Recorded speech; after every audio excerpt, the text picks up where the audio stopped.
மக்களை சந்திக்கக்கூடிய சீமான், மாணவர்களை சந்திக்கக்கூடிய சீமான், அவரை பின்பற்றக்கூடிய அவருடைய தம்பிமார்கள், இன்னைக்கு வேட்பாளர்களாக களமிறங்கக்கூடிய அந்த தம்பிமார்கள் மக்களை துணிச்சலோடு, மக்களின் கேள்விகளை துணிச்சலோடு எதிர்கொள்ளக்கூடிய ஆற்றல் பெற்றவர்களாக இருக்கிறாங்க. அந்த வகையத்தில் தென்காசியில் ஆலங்குளம் சட்டமன்ற தொகுதி சார்பாக அண்ணன் சீமானால் வேட்பாளராக நிறுத்தப்பட்டு இருக்கக்கூடிய மருத்துவர் பால்ராஜ் அவர்கள் மக்களை நேரில் ஒரு திருமண மண்டபத்தில் மக்கள் கேட்கக்கூடிய கேள்விகளுக்கு தைரியமாக, துணிச்சலாக, சரியாக பதில் சொல்லியிருக்கிறார். இது பெரிய அளவில் அந்த தொகுதியில் வரவேற்பு பெற்றிருக்குது.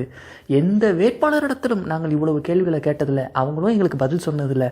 ஆனால் இவ்வளோ அழகாக ஒவ்வொரு அரசியல் நம் தொகுதி சார்ந்த பிரச்சனைகளை நீங்கள் உணர்ந்திருக்கிறீர்கள், தெரிந்திருக்கிறீர்கள், உங்களுக்கு தான் எங்கள் வாக்கு என்று அந்த மக்கள் சொல்லி சென்றிருக்கிறாங்க.